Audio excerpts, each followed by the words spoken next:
हाँ बच्चों, अब आपके ये वाले पेपर का लास्ट यूनिट है। फर्स्ट पेपर की जो लास्ट फोर्थ यूनिट है उसका लास्ट वाला चैप्टर है, वो है John Dewey contributions to educational philosophy कि जॉन डीवी का शैक्षिक दर्शन को क्या योगदान है। तो जॉन डीवी के शैक्षिक दर्शन को जानने से पहले हम थोड़ा उनके जीवन के बारे में जान लें। 1856 ईस्वी में जो प्रसिद्ध प्रयोजनवादी दार्शनिक जॉन डीवी थे, उनका जन्म अमेरिका के न्यू इंग्लैंड स्थित वर्मांट नाम के गांव में हुआ था। अमेरिका के न्यू इंग्लैंड स्थित वर्मांट नामक ग्राम में हुआ था और इनके पिता का नाम आर्चवाल्ड डीवी था, जो कि वर्मांट ग्राम में या गांव में एक दुकानदार थे। और इनकी माताजी एक आशावादी महिला थी, जिनके प्रभाव से ही डीवी ने कॉलेज की शिक्षा प्राप्त की थी। 1876 ईस्वी में इन्होंने वर्मांट विश्वविद्यालय से शिक्षा प्राप्त की। इसके बाद इन्होंने जॉन हॉपकिंस विश्वविद्यालय से पीएचडी की उपाधि प्राप्त की। फिर इसके बाद इन्होंने मनोविज्ञान का अध्ययन जी स्टैनली हॉल तथा दर्शन शास्त्र का अध्ययन जॉर्ज एस मॉरिस और चार्ल्स एस टी पियर्स और राजनीति और संस्थागत इतिहास का अध्ययन हर्बर्ट बी एडम्स से प्राप्त किया था। यानी इन विषयों का अध्ययन जैसे मनोविज्ञान है, दर्शन शास्त्र है और राजनीति तथा इतिहास, इन सब्जेक्ट्स का अध्ययन उन्होंने व्यक्तिगत रूप से विद्वानों से प्राप्त किया था।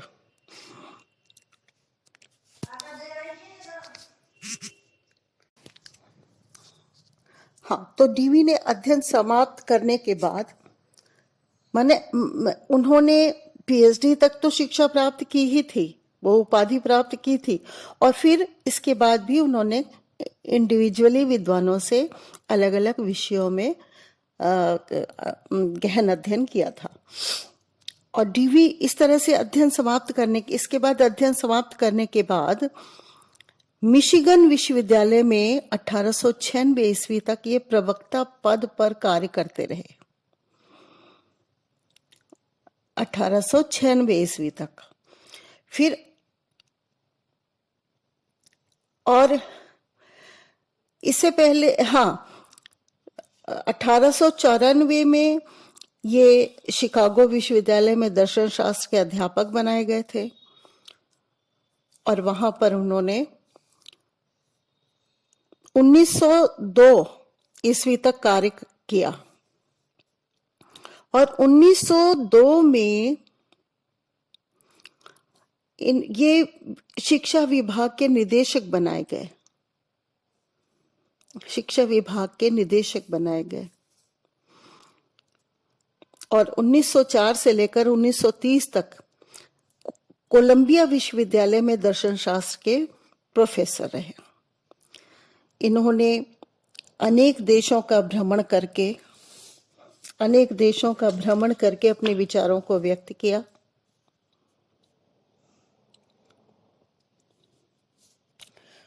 और 1952 ईस्वी में जॉन डीवी जैसे महान दार्शनिक और शिक्षा शास्त्री का देहांत हो गया।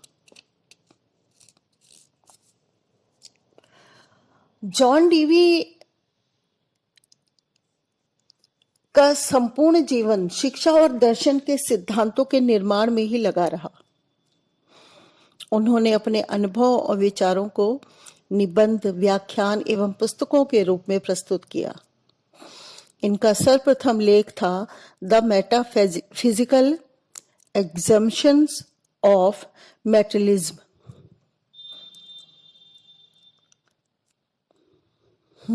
इसके पश्चात तो इनके प्रकाशनों का अंबार सा लग गया। इन्होंने लगभग 50 ग्रंथों की रचना की। जिनमें से मुख्य मुख्य पुस्तकों के बारे में हम बताते हैं।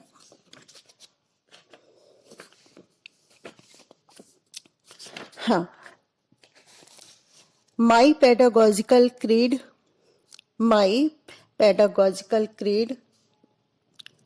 The school and society,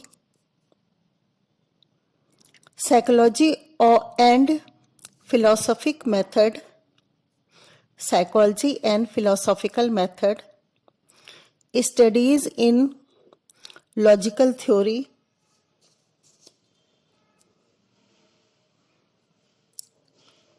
relation of theory to practice in the education of teachers, relation of theory to practice in the education of teachers, the school and the child,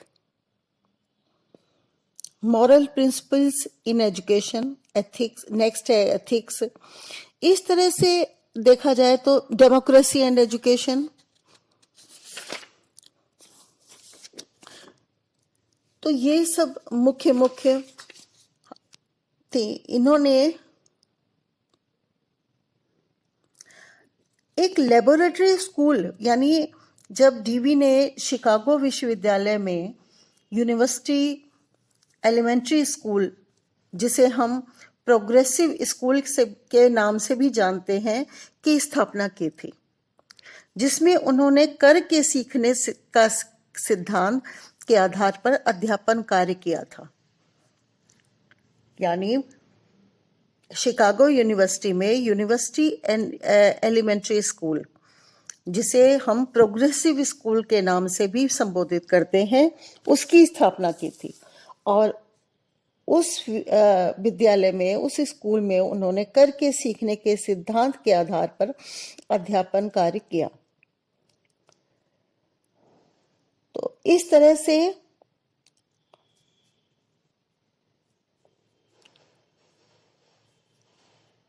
दर्शन और शिक्षा की समस्याओं का समाधान करते हुए उन्होंने लेबोरेटरी स्कूल में प्रयोग द्वारा सत्य सिद्ध किया।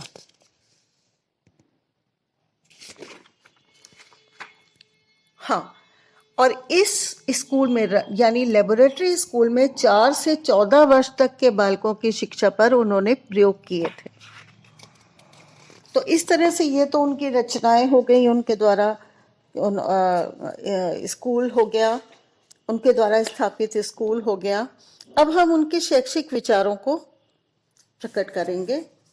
हालांकि जो इनके शैक्षिक, हमने इससे पहले यथार्थवादी शिक्षा के अंतर्गत यथार्थवाद के अनुसार शिक्षा, उसकी हमने बहुत डिटेल में विस्तार पूर्वक वर्णन किया है। तो सेम विचार इनके भी हैं। जैसे हमने वहां पर शिक्षा के अर्थ को बताते हुए डीवी की ही परिभाषा को बताया था कि शिक्षा का वास्तविक अर्थ है अनुभवों के सतत पुनर्निर्माण की प्रक्रिया। यानी डीवी ने अपना शिक्षा दर्शन में अनुभव को केंद्रीय स्थान दिया। उन्होंने बताया अनुभव के 2 पहलू होते हैं, एक क्रियात्मक तथा दूसरा निष्क्रिय पहलू। क्रियात्मक पहलू के अंतर्गत हम प्रचलित दशाओं की व्यवस्था में कुछ न कुछ परिवर्तन लाते रहते हैं, किंतु इसके विपरीत अनुभव के निष्क्रिय पहलुओं में हम केवल क्रियाशीलता के परिणामों का ही अनुभव करते हैं। इसलिए डीवी ने लिखा कि केवल मात्र क्रिया ही अनुभव नहीं है, बल्कि अनुभव के लिए क्रिया में तर्क की अवधारणा का समावेश करके उसके स्वरूप में परिवर्तन करना चाहिए, तभी हम अनुभव की प्राप्ति कर सकते हैं।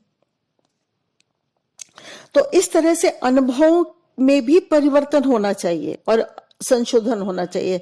इसलिए उन्होंने लिखा है कि हमारे अनुभव के परिवर्तित एवं संशोधन होने का नाम ही शिक्षा है।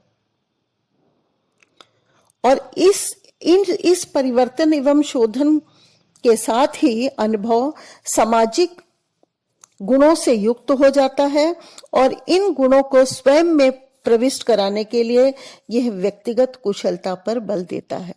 तो इस तरह से इन्होंने किस अनुभवों के पुनर्निर्माण की क्रिया को ही उन्होंने शिक्षा माना। अब हम शिक्षा के उद्देश्यों की बात करेंगे कि इन्होंने कौन कौन से शिक्षा के उद्देश्य बताए। हालांकि विचार तो इनके यथार्थवादी ही हैं कि उन्होंने जैसे कि वो चाहते थे कि उद्देश्य होने ही नहीं, पूर्व निश्चित उद्देश्यों का वो विरोध करते हैं ना। जैसे उसमें भी हमने बताया था, चूंकि परिस्थितियां, समस्याएं, सिद्धांत आदि परिवर्तित होते रहते हैं, इसलिए शिक्षा के उद्देश्यों में भी परिवर्तन होना चाहिए। एक तो उन्होंने कहा कि पूर्व निश्चित उद्देश्य नहीं होने चाहिए, लेकिन फिर भी कुछ उद्देश्यों पर उन्होंने भी बल दिया है, जैसे प्रयोजनवादी उद्देश्यों का उल्लेख किया है। जैसे तात्कालिक उद्देश्य, जो जिस समय, जो वर्तमान में जो चीज जरूरी है ना, उसको उद्देश्य बनाया जाए। वर्तमान में जो, तो उस समय जैसी परिस्थिति है उसी तरह का ही शिक्षा का उद्देश्य होना चाहिए। फिर वातावरण के साथ समायोजन, यानी शिक्षा का उद्देश्य ऐसा हो कि वो शिक्षा प्राप्त करने के बाद किसी भी तरह का वातावरण बालक के सामने आए तो उसके साथ वो समायोजन कर सके। फिर गतिशील एवं लचीले मन का निर्माण, ये भी हम आपको पहले बता चुके हैं कि मन उसका गतिशील होना चाहिए, एक जैसा नहीं। यानी मन को गतिशील एवं लचीला का मतलब है समायोजन करने योग्य बनाना चाहिए छात्र के मन को, ताकि वो जीवन की सभी परिस्थितियों एवं कठिनाइयों का धैर्य और साहसपूर्ण ढंग से सामना कर सके। तो इस तरह से वर्तमान और भविष्य दोनों के लिए बच्चे को तैयार करना है। फिर है सामाजिक कुशलता की प्राप्ति। ये भी बहुत क्लियर है कि जिससे कि वो समाज में अच्छे तरह से रहने योग्य हो सके, तो सामाजिक कुशलता उसमें उत्पन्न की जाए। नेक्स्ट है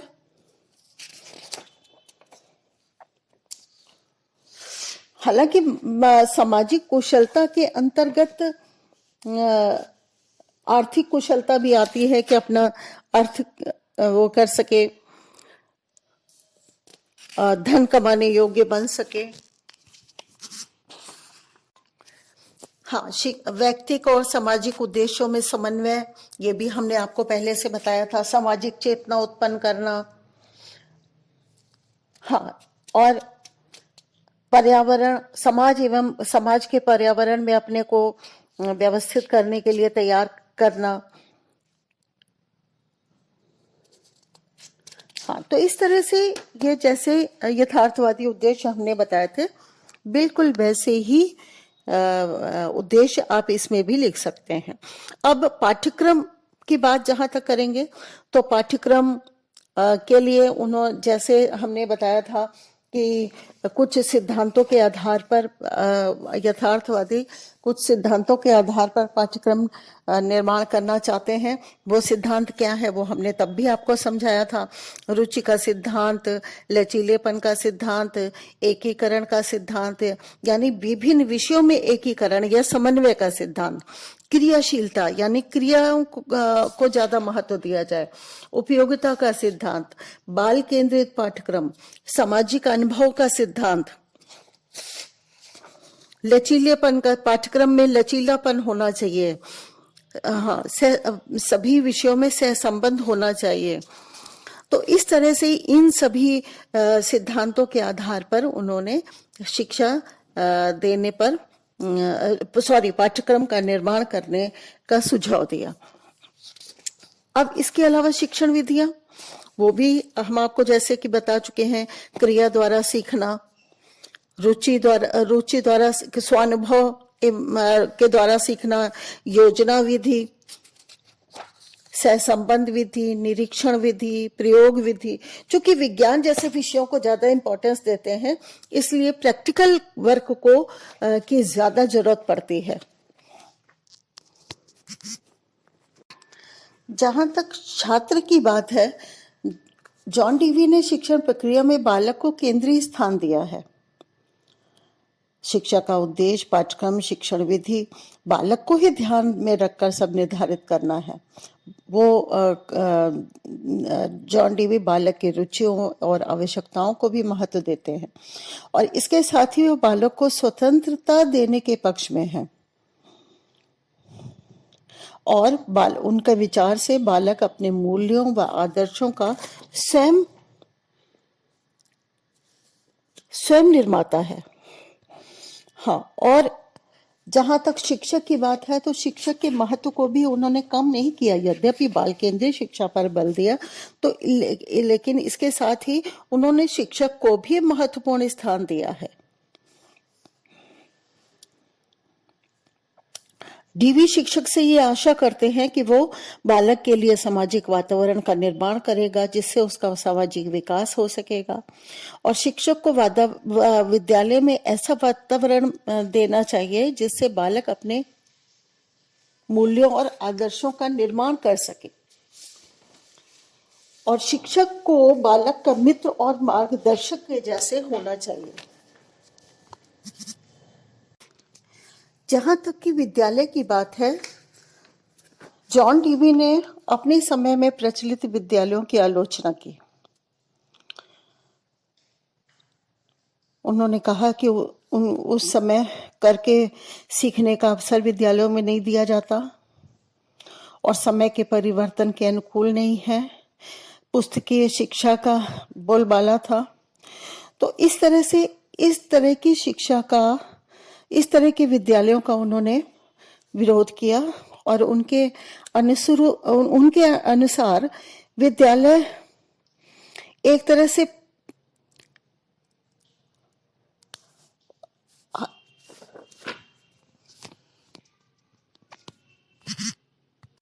विद्यालय की अवधारणा को उन्होंने इस तरह से अभिव्यक्त किया कि विद्यालय एक विशेष वातावरण के रूप में होना चाहिए, यानी एक ऐसा वातावरण विद्यालय में जहां बालकों को अपने व्यक्तित्व के वांछनीय विकास के लिए एक विशेष प्रकार के जीवन को व्यतीत करने की व्यवस्था की जाए। यानी वो समाज की प्रति छाया के बन के रहना चाहिए उस विद्यालय को, जिसमें जीवन को व्यतीत करके सीखा जा सके। तो इस तरह से उसमें सामाजिक जीवन जीने का अवसर मिले छात्रों को और उसके लिए शुद्ध वातावरण बनाए रखने के लिए और सरलीकृत पर्यावरण हो, यानी किस तरह का वातावरण हो, शुद्ध वातावरण हो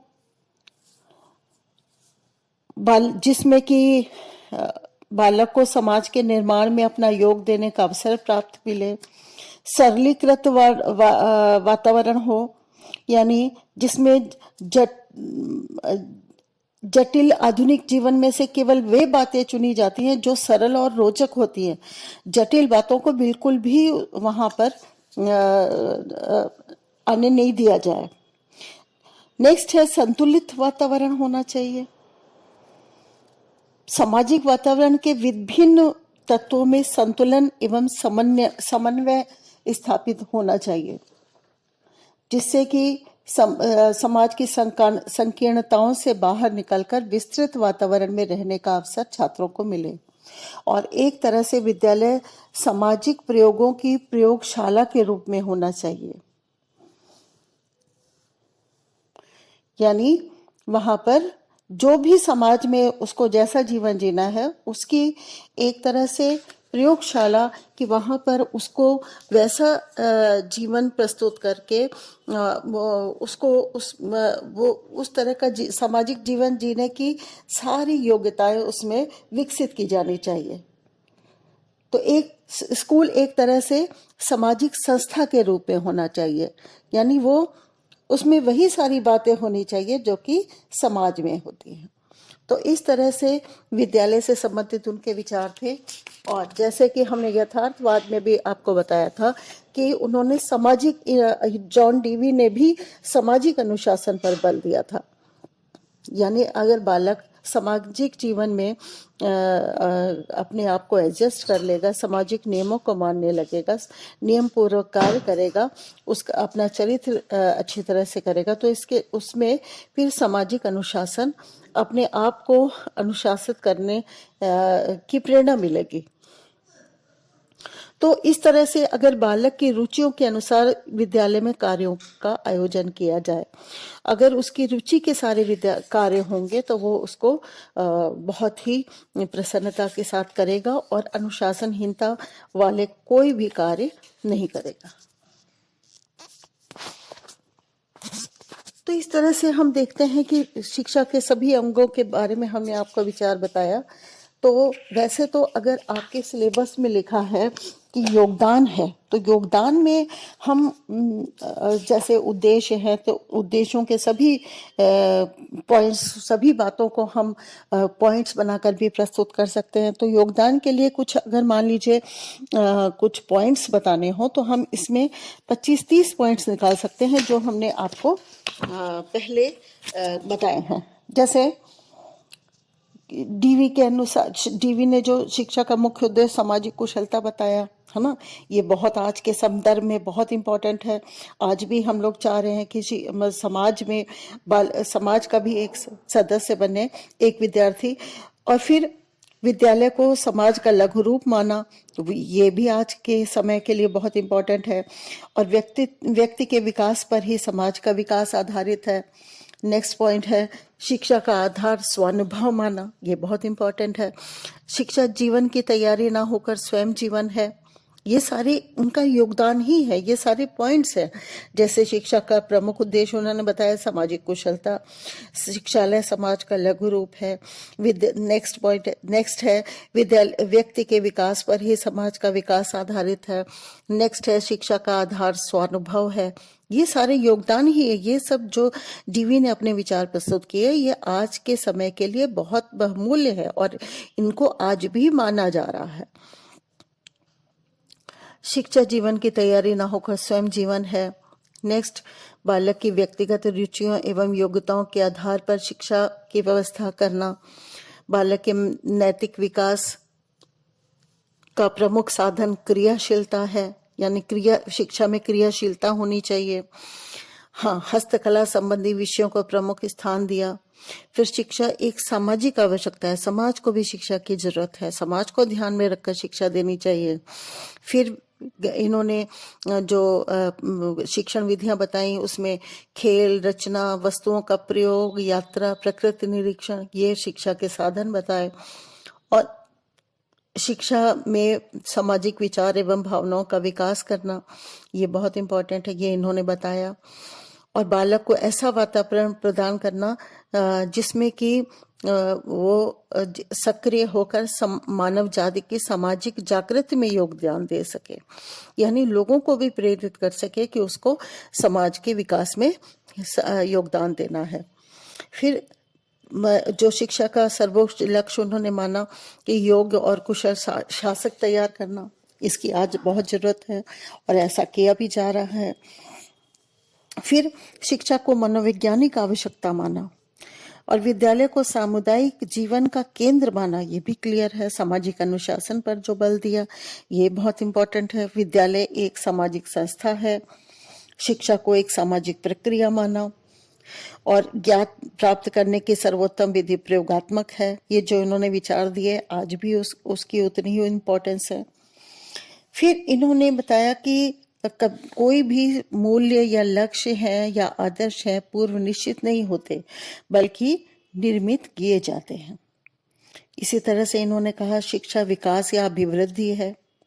फिर शिक्षा अनुभवों का सतत पुनर्निर्माण है, ये तो हमने आपको अर्थ में ही समझा दिया था और पहले भी यथार्थवाद के बारे में जो बता रहे थे वो भी है। तो इस तरह से हमने देखा कि जो यथार्थवाद में हमने शैक्षिक विचार बताए थे वही सेम डीवी, क्योंकि वही इनके प्रयोजनवाद के प्रवर्तक रहे हैं, तो इस वजह से दोनों के शैक्षिक विचार सेम ही है। हाँ, अब उनका योगदान की बात है तो हमने उसका सारा डिटेल में भी समझाया, और अगर केवल योगदान पूछा जाए तो उसमें पॉइंट्स के आधार को पर भी हम उसको प्रस्तुत कर सकते हैं। तो इस तरह से हमारे आज चौथी यूनिट भी कंप्लीट होती है। Thank you.